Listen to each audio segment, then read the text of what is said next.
Good morning, folks. Good morning. This is Spirit Journey. Wow. The time right now is 5:53 a.m. I've been up now for close to an hour. I decided to do a live stream. Um, I don't want to have to edit anything. And I've been having a lot of problems with my devices all of a sudden. But I feel moved to talk. Excuse me. What I want to talk about, um, well, definitely the social climate of everything. Um, and as you read the title of this about embracing your past and be fully, liberated. This video is really focused to the Black living in America, especially those who have been here for many, many, many generations, like 200 years. This is a beautiful country. It potentially is so beautiful, so beautiful. I was born and raised here, but my ancestors arrived 90 plus years ago, and my grandparents entered the U.S. From the Caribbean. So my background is Caribbean, but I'm born here, and both my parents are born here, and I'm a veteran. And despite my short time here in the United States of America, in comparison to many other blacks here, I feel very, very connected to this land, and I respect it. What I noticed, though, with people that the people that I might see when I go outside and walk my dogs, it's going haywire. I live in New York City, and I see mostly black men living on the streets out of their right mind. And I feel very, very sad about this. And so this video is really to encourage those people who are black people who are down and out. But not just black people are down and out. Anybody could be down and out. You take out what fits you, what you identify with what I'm saying. You're not alone, and some people really do care about you, about the hurting, but you need to take care of yourself. And I feel that when you understand your past and what your ancestors gone through, when you understand what you went through, then I think you'll start to appreciate yourself more. And that is my motive here. I want you to appreciate yourself more. And if me, in comparison to you long timers, people who were here before the time of the Civil War in America, if someone like me could appreciate your heritage, you should appreciate yours even more because you went through it, your ancestors. And yes, my ancestors in the Caribbean had to go through their traumas. Okay, but I I watched. It was 2 days ago, and I watched several films on the history of blacks in America. One film was called "From Slavery to," what was that? Emancipation. You guys have interesting heritage up here. It was fascinating. They talked about the politics, what was going on in the slave states. But actually, the 13 colonies, all of them had slavery. The first 13 colonies, and then it grew, the colony expansion. And it explained to me how attitudes started here in America. And that is what's important here. You need to understand your heritage, the politics, what was going on. And it talked about that you had a growing number of individuals, mostly black men. Black women also ran away, but it was mostly younger black men.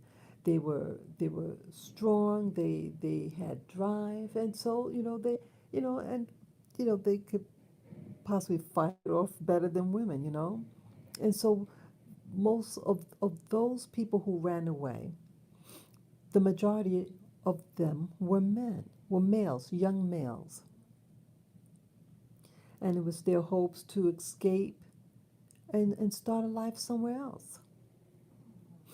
And isn't that the essence of freedom when you hear in modern day talk and you hear the word freedom a lot, to get freedom? And when you hear a white person say about freedom, it could be a little confusing about freedom. What's driving them to say that? And I think it's mostly the romanticism of the colonial and their desire for wealth and their desire to not have to pay taxes. And when either of them were um, compromised, that's when the ring of "I want freedom." They were British subjects, and as a subject of the crown, there were rules, and they just had to play it. They could have just stayed in Europe and not have any land because you had the landlords that had the property, and you lived on their land and you were subject to them. You had some rights, but in the colonies, you had a segment of people who didn't have any rights. And as time went on, less and less rights occurred to the slave, and that is primarily the black slave. But they they showed how it was growing, the number of slaves and rebellion. And Hollywood movies really doesn't, Hollywood is Hollywood. And again, you could do your research about what was the first motion picture in America. And it was a propaganda film against black men in particular. And I forget the name of the movie, But it was made around 18, I'm sorry, 19, the 19, like 1920s, 1919. It was early. It was during the silent era, motion picture. It didn't have audio yet. But yes, I did a video about that maybe a year or two ago. And it's like, wow, this happened. So you have people who don't like you. But if you understand your history more, you're going to see where all this hatred came from. See, you are a dynamic people. You're dynamic. See, a white person living here in America, they can talk about freedom, this and that. You remember the Bushes, the former President Bush, and talked about freedom, freedom this. It doesn't have the same meaning, nor true conviction as you saying about freedom. See, you are real, and your presence being in America outshines legitimacy of your claim of wanting freedom. But theirs is just a fantasy, like a fictional story. And they want to believe that fiction about themselves. So it's called romanticism.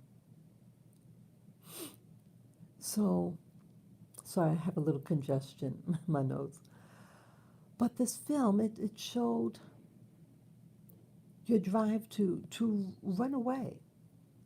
And in American history, what was happening with all these people running away? See, they wanted to justify slavery that um, there was, that your mind that this is where you were comfortable at, and you didn't have the intellect, and it was just lies. And they use religion. That should be a wake-up call to you about this religion that your ancestors were forced to practice. This religion kept you in bondage. See, the same religion doesn't seem to apply to them, but it applied to you and your happiness. How could God say you can be a slave? Oh, but don't fight your master, and you have all your riches in heaven. How come then white people, according to that logic, will be able to have the freedom and the wealth here in this world and the freedom and wealth in heaven? It sounds like a God that I don't want to practice or worship. So a lot of excuses were made against you. But what else was going on was that it was required, I wonder, because there's so many runaways, that they had to do like form like watch groups to patrol the land to stop and capture any runaway. And this was done every day. And they serve almost like bounty hunters also. And some of these people were sadistic. These were poor people themselves, poor white people. Because again, not every white man had slaves, and you had poor white people also. And so they gladly did this type of work because it gave them income. So again, it was all about money. It was all about money. And then later they made it a law because there was this Fugitive Law Act.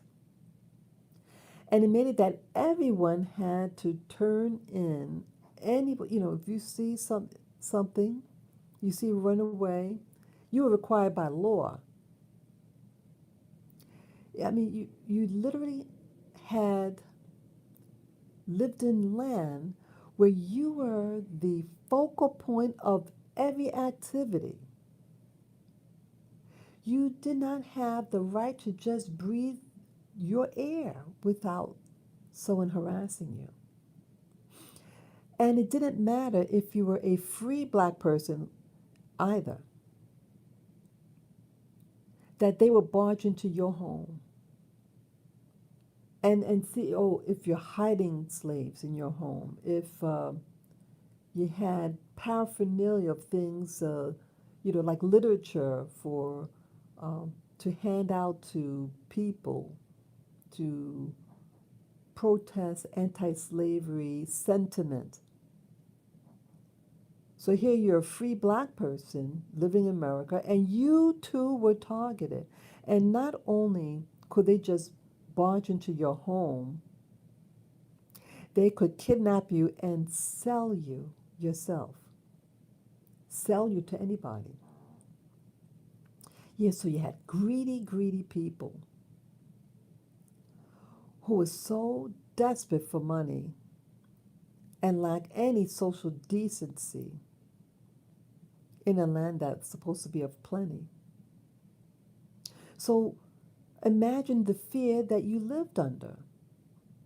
And let's say that fear was transferred onto your child, that here, let's say slavery's over now. You still had people who were harassing you, people burning your home, people lynching you. These were, I'm not even say the word, the letter T as in Tom.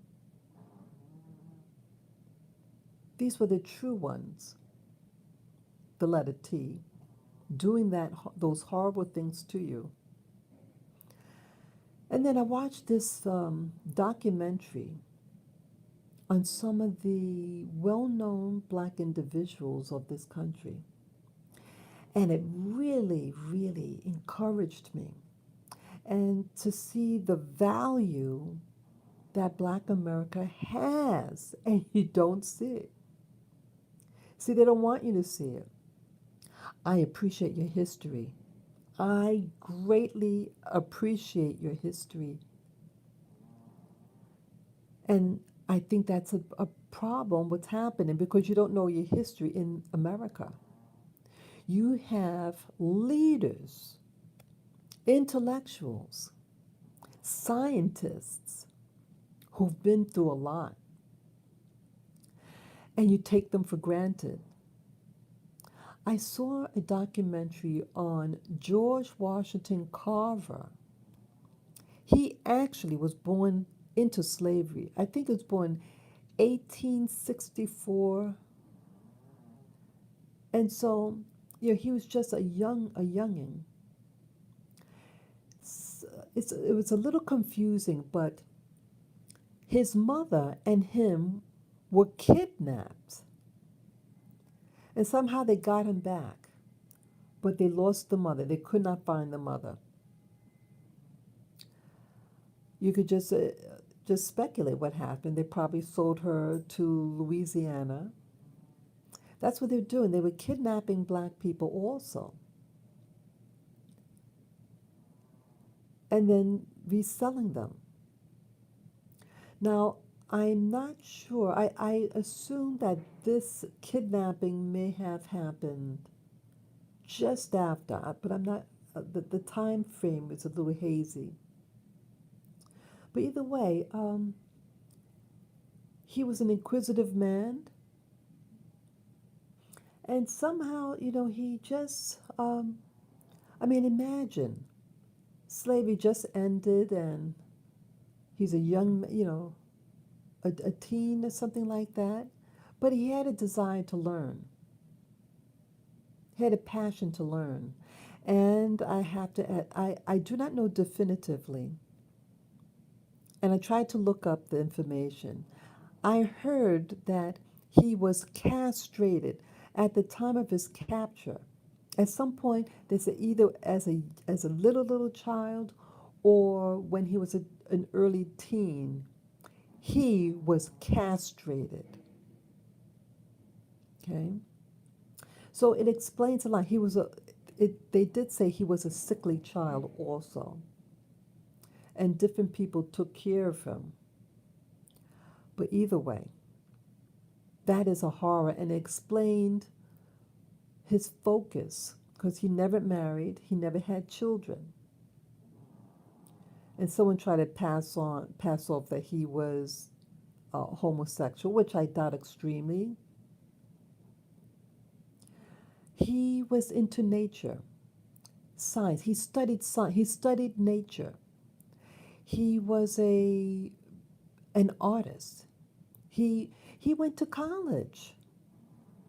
Yes, this is an individual who was born into slavery. Slavery officially ended, I think it's in 1865. And he went to school. I think the first school he went to, it was 4 miles away, something like that. 4 or 8 miles away. I think like wait a minute, let me think back. I calculated like it takes me a half an hour to walk 4 mile. I mean 1 mile. And I mean when I did the math in my head, it would take me 4 hours. Okay, maybe it was 8 miles. He had to walk to school. So it would take 4 miles or 4 hours, yeah. 4 hours to get there and back. Yeah, I think that's what it was. It was an 8 mile walk. And so I calculated it would take him about 4 hours each way.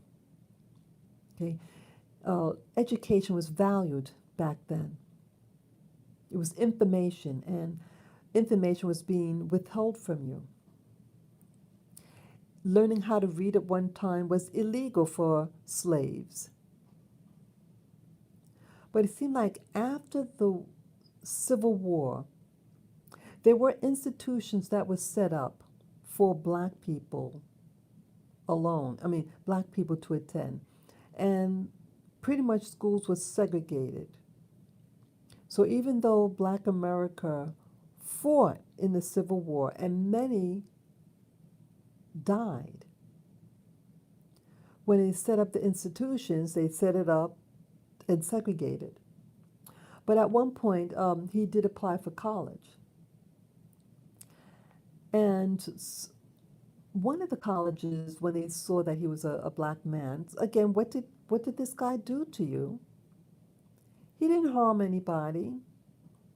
I think it was in the Midwest, in the northern states. I forget. But they said no, he couldn't attend. But the religious school, interesting, Methodists, that denomination allowed blacks in.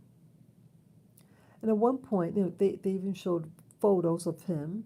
He was the only black person. And they did discriminate against him. Like he couldn't live on campus, so he lived off campus. I don't think he could eat with anybody. So that must have been a horrible existence. But he stuck it out. And so I admire that tenacity he had, the desire for education and to pursue what he wanted. It's amazing. I went to a college. I went to a college here in New York City, and I hated one of the schools. It was in Brooklyn, New York. I hated every minute of it. I felt the negativity. So just imagine this man, this is just years after slavery, let's say 20 years after slavery, the Reconstruction and everything. People are still who they were. Slavery might have ended, and many of these people died in the war. but their sentiment from someone who was a slave and all of a sudden you're sitting next to them in classroom. So, so this is the type of mindset. Oh, I can see on the screen it's getting lighter now. This it's going to be daylight shortly. But you guys don't realize how much was done for you. I mean, he opened up doors for you, Black America. I mean, imagine he's sitting in a classroom of people who, again, not every white person had slaves, but the sentiment, again, at one time, the law was you had to turn in any black person that was a runaway, and you had to go on militias to seek out any black person. And the attitude was really hostile. This is what he lived under. So I was, what touched my heart about this George Washington Carver, a former slave, uh, his beginnings were extremely humble, and for these horrors to these acts of violence that was done upon him and his mom. He never found his mom. Um, but he moved forward, and he dressed nice and neat. He was not a wealthy man. Um, he let's see. At one point, when he entered the college, he wanted to learn about art, and it was a new faculty member. They said, and I think it was a lady, and took a chance on him. Because see, everybody in the program had to submit a portfolio, but he really wanted it, and so the person gave him a chance, and his work was beautiful, beautiful. They have photos of him painting, and he also studied plants, and he worked in colleges, and then one day, yeah, he was doing very well. He was in a mainstream white, you would call it a white college. And then guess what? He's known all over. And a university in the South, in Tuskegee, Alabama, a black college, notified him.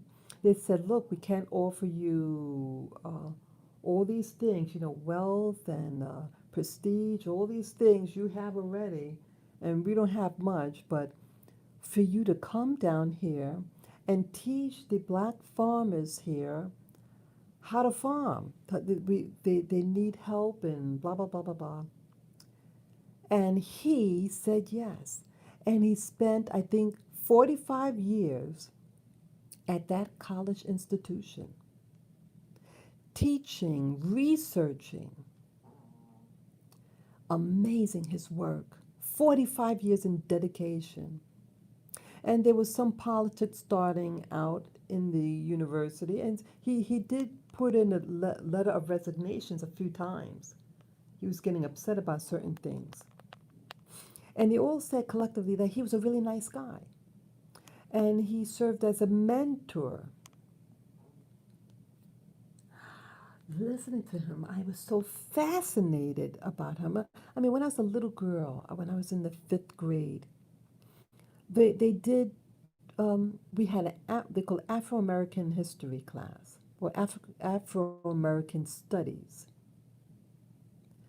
And they did talk about it, because I remember they said something about the peanut. Yeah, he analyzed the peanut and devised things, things you could make out of the peanut.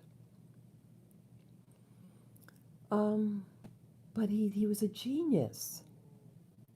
And people would contact him to find out, yeah, how did he do this? How did, about how to extract the richness of the land. Because back then, yeah, he died in the 1940s, early 40s, 1940s. And it was just before, just before the end of the war, World War II. His work was valuable. Because, yeah, you had to do those, you remember, victory gardens, because there was a lot of shortages. So people were required to plant a garden. And back then, most people lived on farms. Most people lived on farms. They didn't live in the country, in the city like now. Now, most people live in cities and suburbs. And rural America is almost all gone. And with the modernization and with these new policies, they want everybody to live in cities because that's going to be the new jail for everybody, regardless of race. But I'm attracted to nature now. I had I'm having my journeys here in New York City, and I've worked in different states. I've worked in Colorado, Florida. I've been in the military. So I've been all over. And yes, I did experience a lot of hatred and a lot of jealousy. And I think primarily because of my race, being a black female. And I'm sad about those things, but I become encouraged when I see a man like George Washington Carver. And interesting that they named him that. I'm sure it wasn't an accident, but he's a gentle soul, and I see myself as a gentle soul in spirit. I used to be extremely, extremely timid because of the traumas that I've been through as a youngster. But um, I think, like, because of my history, I'm pretty much a loner. I like companionship. I mean, I like one on one. I like going to street fairs, things like that, and absorb the vibrancy of the people, the energy of the people at these places and be a part of that energy. It's a give and take, I share my energy also.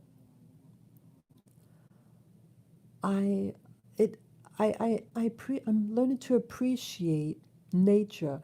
I I used to be a Christian, and in 20, I think it was 2014, 15, my paradigm shift changed and I reevaluated what the Bible really is. But again, this is not an anti-Christian bastion either. It's not that. But I was forced to reevaluate my faith. And I said to myself, nature, when I look at it, I say, you're a God. Nature is God. And if you see its beauty, I go to Central Park, as you guys see, and I see the beauty of the land and how I appreciate the sound of the leaves and the tree, the trees blowing in the wind and the sound of them clapping their hands together. The leaves, when the leaves clap, it's like they clap in their hands. And you hear the sound and it's beautiful. It's absolutely beautiful. And so I embrace this and I see it as God in my eyes. And when I learned that this George Washington Carver had a love for nature, I just resonated with him for the first time. Now, I heard about him when I was a youngster in the fifth grade, and now, like 40, over 40, almost, almost 50 years later, I'm reintroduced to this person and have a new appreciation for him. Yeah, he's your hero. He was an honest man. He sacrificed 45 of his years to help you when he was recruited by Tuskegee University or Tuskegee College, a black college in Alabama, to dedicate his life to teach the students, to encourage them, serve as a mentor. And he was an elderly guy. He died at the age of 78. I mean, in one job for 45 years. He gave up all that, well, everything. Yeah, people wanted his money. I mean, people wanted to have him on board. He was also invited to work with what's his name? Oh, what's his name? The guy with the electricity. Oh, what's his name? Edison, Thomas Edison. Yeah. Yeah, he was asked by him to work for him. So white people knew about his value, his science. He was a scientist at heart, and people wanted him and would have paid him good money. He had a good eye for detail, and so this is the type of legacy you come from. He went to college. He did what it took for him to get there. So he had to be a modest man. He couldn't just go in and demand his rights. He knew the politics. He knew exactly how he was viewed by these people. And basically, he approached religious institutions, the Methodist schools, and he, you know, just, he did his work. And yes, it is a sacrifice. The loneliness, the people that don't want to sit around you made him probably feel like a disease, but he knew his place. I mean, I say it like that, not like he deserved that treatment, but he couldn't fight it. Okay? He chose his battles. He knew his battles. He knew his desire of science. And he helped humanity, both black and white. And wanted that, like people I heard recently in another program that I saw the same day, I think it was, about to have like what's her name, Harriet Tubman, for a monument to be placed for her in lieu of some of those uh, the so-called heroes of American history. Yeah, like what was it, Thomas Jefferson. You have an ancestor of Thomas Jefferson, a direct line, four great grandparents ago. And he said for his ancestor, they should pull down his statue and put up Harriet Tubman instead. I said, wow. But it's amazing of the heroes that America does have. That what was that? The that oh, what's that? It's I think in the Midwest somewhere. Oh, some Mount something, Mount Rushmore, I think it's called, and they have, I think, four presidents. Now, these people were not friends of the black man, not even Abraham Lincoln. Abraham Lincoln had either was 200 people or 200 black families, and he forced them out of the U.S. His plan was to remove all black people from America and push them off and send them elsewhere. Said black people can't live right next to white people. So he should have left. Why should black people have to leave? We built this land. Always remember that you built this land. But either way, so now I love my country, America, because I'm born here and I lived here. I live here. For that alone, I don't love its history, what it did to people, but I love that I live on this land and I breathe its air and it sustains me. For that alone, I will protect this land. So if I lived in another country, I would probably say the same thing for that land. It's about where you live. Your home is where your feet are. You live in that land, you respect that land. That's what I believe. But all these things that, see, some people might think that it's an evil of people pulling down statues. Now, I think it is evil to do something that is out of protocol. If you feel strongly that a monument should be pulled down, you go through your legislature, you have a reason, your petition. You don't just go like a wild person and try to, by force, do something like that. That is wrong. That is wrong in my eyes. And when they did that, there was a statue that fell and fell on somebody's head, and they're in critical condition. Okay, that is wrong what they did. You don't pull things and destroy um, government property. You don't do that. So I'm against that. But I do feel strongly that those people that you have up there, some of the monuments, I think should be removed. Not by force, but what they represent to me and what it represents to many other people. But we're so accustomed seeing them and not knowing about the history of uh, that particular leader or uh, person in war, like a general, something like that. Um, Learn about them.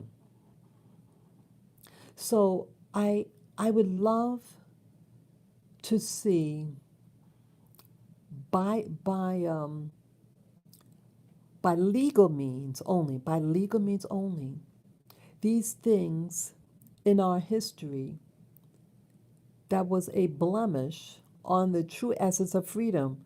If you are a major slaveholder and in your lifetime never freed your slaves, Thomas Jefferson never freed any of his slaves.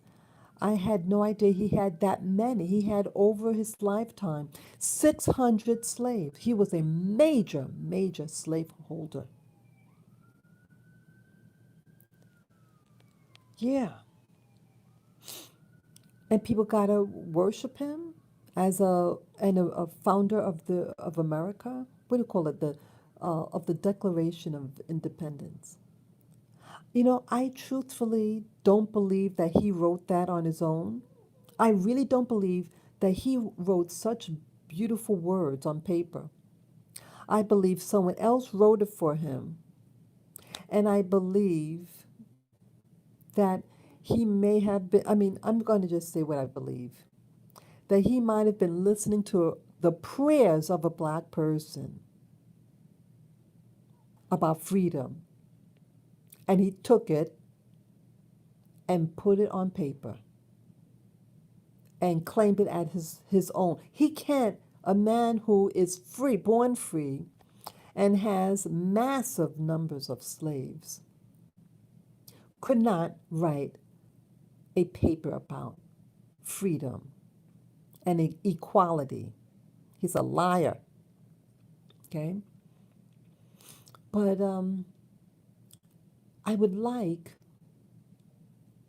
the removal by legal means these so-called founders because they are founders of evil. And the attitude of why people mistreat a lot of black people, excuse me. See, it's explained. See, once you learn about the history, then you understand why you're being watched all the time in some places because white America was required to watch you because you were the criminal. Your criminality was that you were a slave. And that's what your crime was. Your crime is you're a slave and you better not want your freedom. Even though you were kidnapped. So I do believe for a true liberation of America, that America has to be honest about its past. And even though I know I'm going to turn off a lot of people, but many of you know my stance on Trump. I voted for Trump. But some of the, like his campaigning, he did talk about freedom and things like that. And some things that he mentioned I do not agree with that because of history. So I I like many of things that he talks about, but I think some of the realities that he believes in the what do you call it? The romanticism of America. But if you are fully aware of its past, you cannot say those things as a true American unless you're just insensitive or evil. Okay, people are taught to romanticize America's past, but when I learn about America's past, it's not romantic. Killing Indians is not romantic. Being a part of a major human trafficking across the Atlantic Ocean and then the branding of human beings is not romantic. You have to be able to be truthful, expose it, and then get rid of it. And I think by admitting to it the history is part of the process of the healing process upon a Black America. And so when you see these people on the street, blacks living on the street, out of their mind, where I live, many of the black men are out of their mind. It explains it. You're under constant watch, and then you had experiments being done on you. So even though you had great individuals like George Washington Carver, the former slave who became a master scientist that was known of all over the world of his day. And he was a man of peace and love. He lived in harmony with the land. And I think that is the essence of America. This man that in spite of his beginnings, he transcended and became free in his mind. He accepted what he could accept, what he couldn't change, he accepted. He didn't have to like it. But he grew in knowledge and wisdom and is a true hero. He's a true American hero.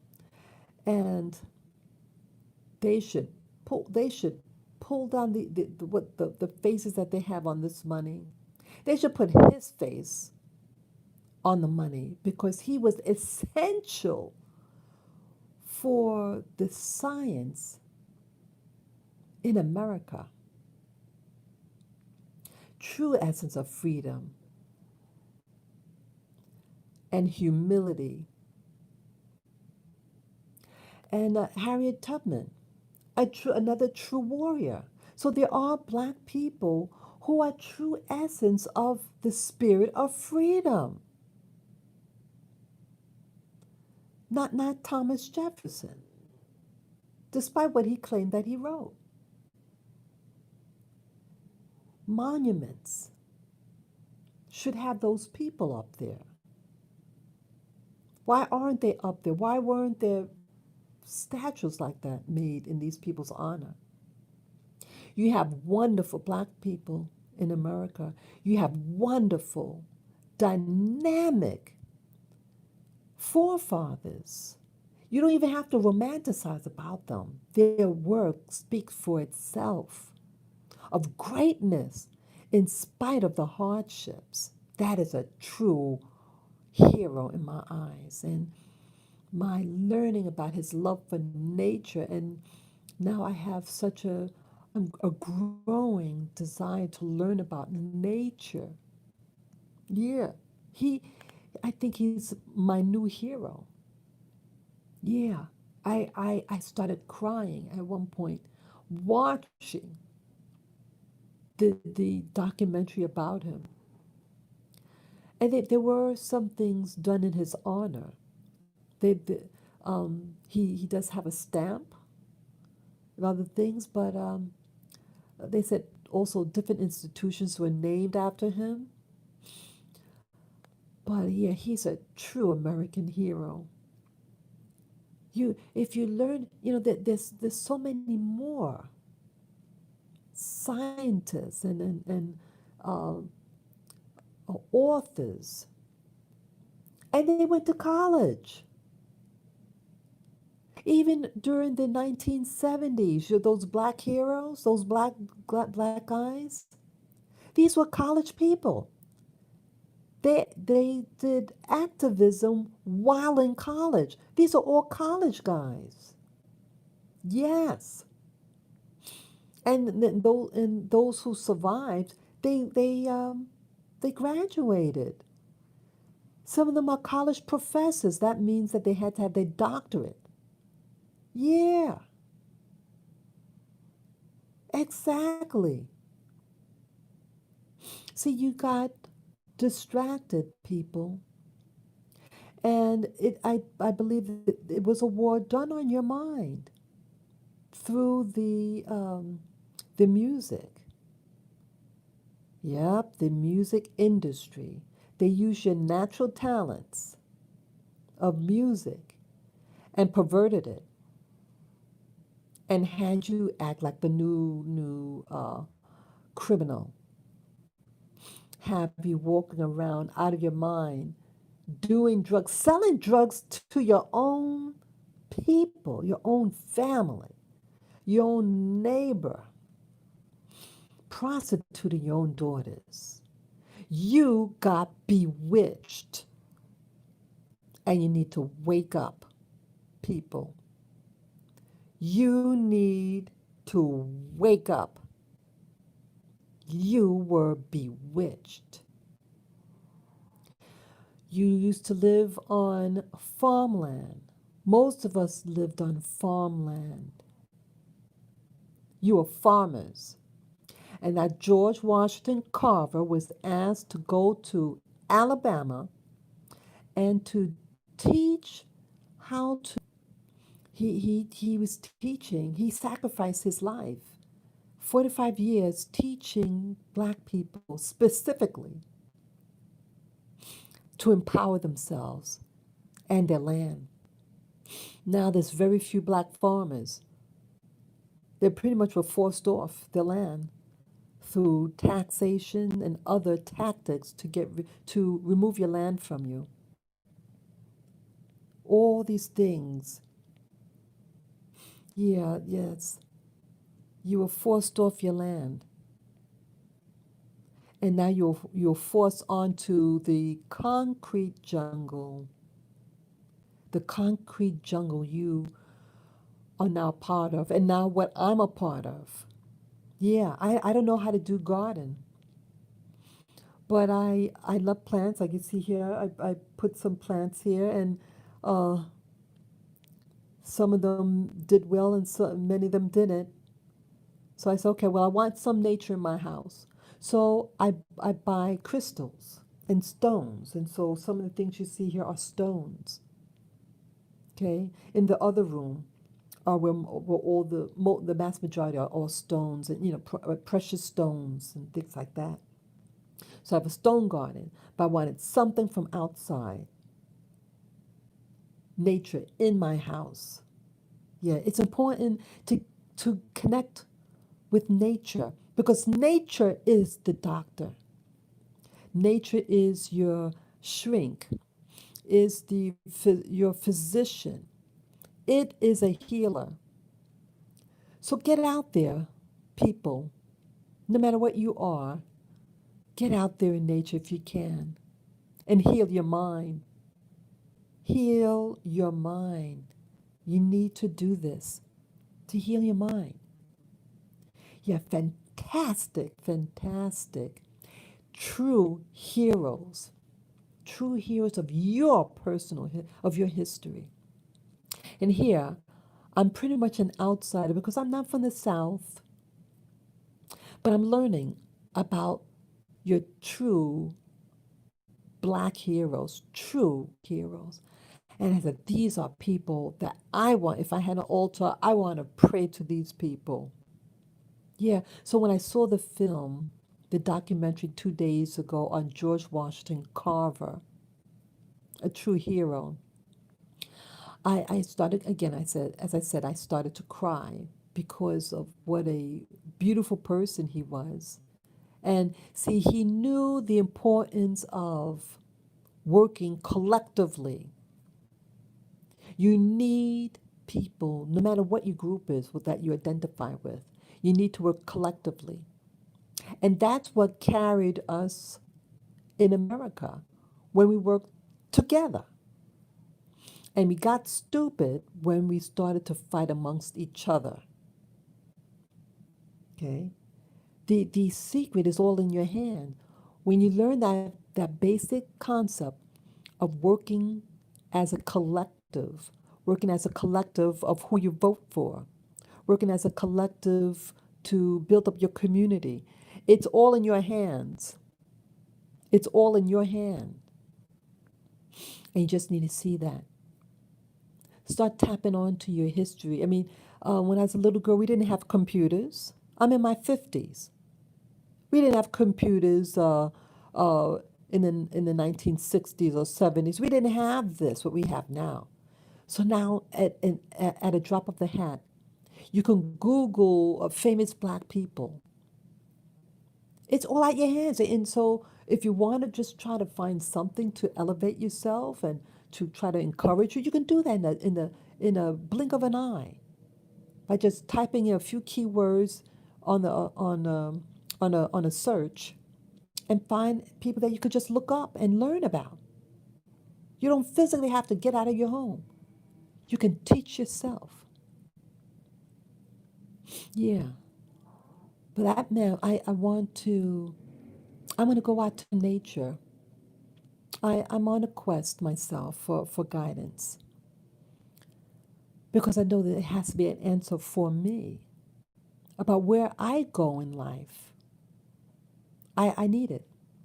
This whole thing with the C-19 is very stressful.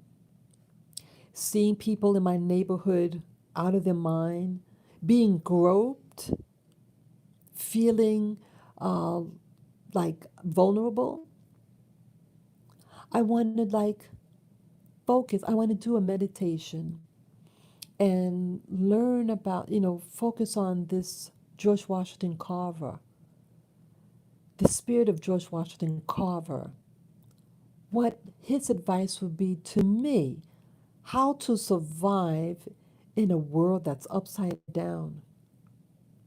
I think he would tell me also get close to nature and be close to God. Yeah, yeah.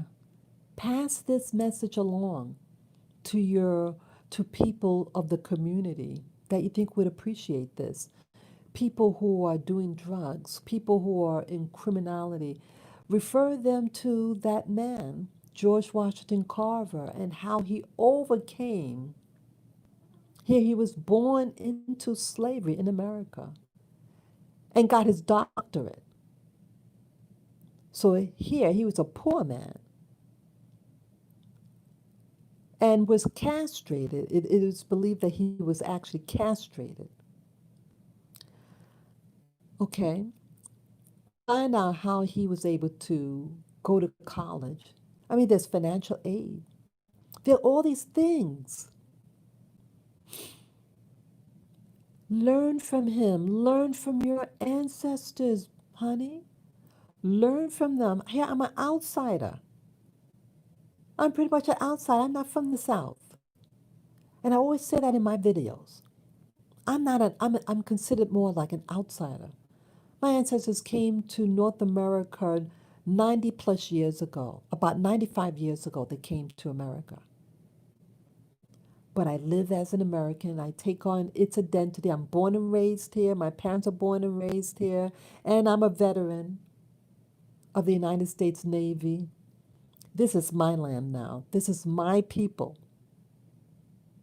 That's my identity now. You are me and me is you.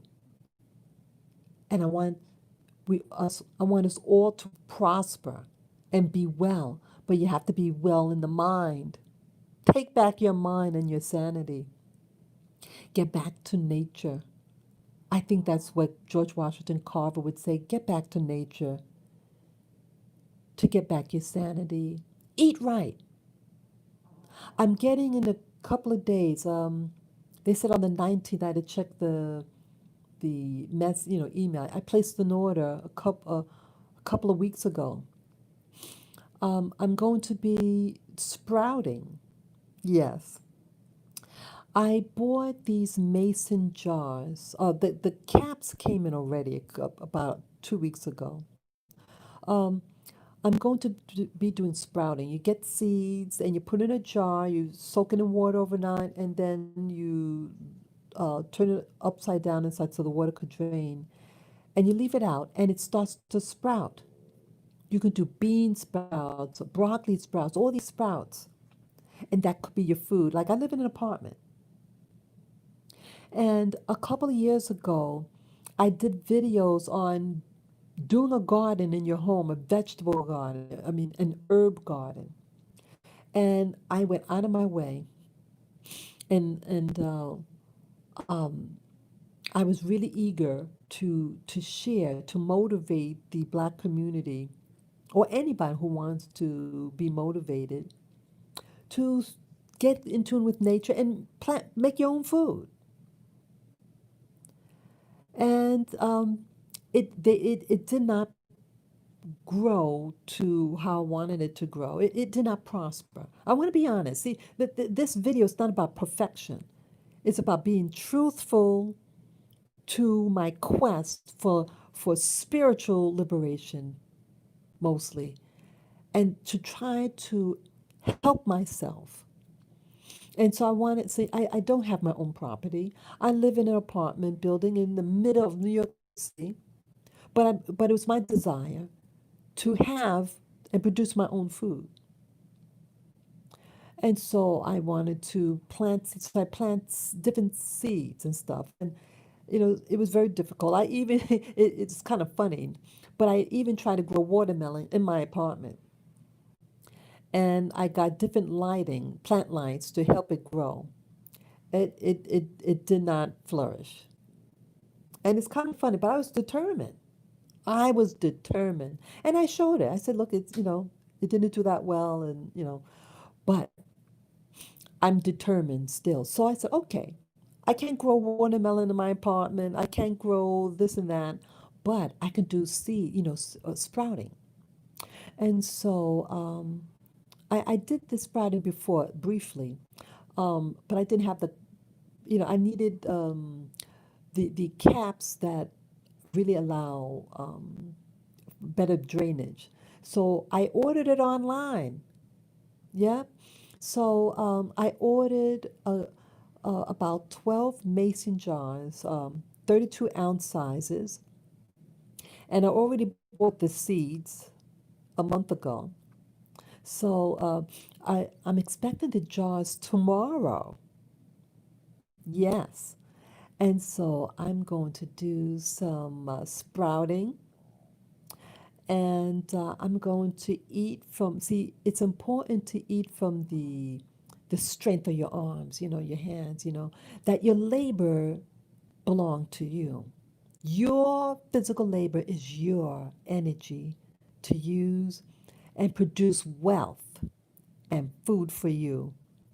So that's also why I'm doing this, symbolic that, see, people take away our energy, our labor, and they profit over our labor. I said, no, not anymore. I want to profit over my own labor and eat from the labor of my hands that can be produced. So it's symbolic. And so I'm going to do sprouting. I'm going to do my bean sprout. Mung beans are the easiest to sprout. It's really fun to watch. And it'll provide you uh, the necessary um, micronutrients that your body needs. See, a lot of people are mineral deficit. We are in mineral deficit. And having a lack of minerals in our body, your body's not able to function properly, and you could become uh, sickly and get chronic diseases. So, in helping building up your micronutrient supply in your body so that it could function well, eat your sprouts and become strong. And it be organic. Don't put all those chemicals and stuff. Yeah, try it. Try it. You might like it. Get in tune with nature. Produce some of your own food in your own place. Those of you who have land, produce a garden. You don't have land, hey, do sprouting at home and be blessed. Learn about your ancestors. Meditate on them. That's what I want to do. I want to go out and meditate on their name and see what answers and illumination I could get to help me um, grow. My desire, I want my own property. I'm the only one in my family that does not own their own property. I want my own property. I want my own land and home. And I want my little doggies. As many of you know, I have little doggies. This is one of them here. That's my little boy. That's my little girl. Yeah. Yes, they're in bed with me. And it's so important, people, to encourage yourself. It's hard, but it's not impossible. And so I want to thank the people who came before me, these spectacular Black heroes of America. Learn from them and be blessed like I am. And so, with that last note, I can't think of anything else, but I'm very proud to learn about some of these heroes, or like Harriet Tubman, also a true American hero who knew about working as a team to get your goals accomplished.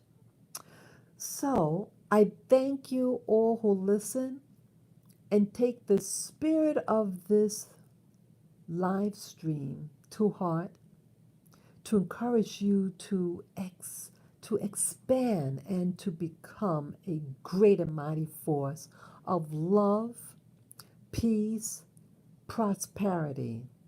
Yes. Take care, guys. Thank you and enjoy your day. Bye bye.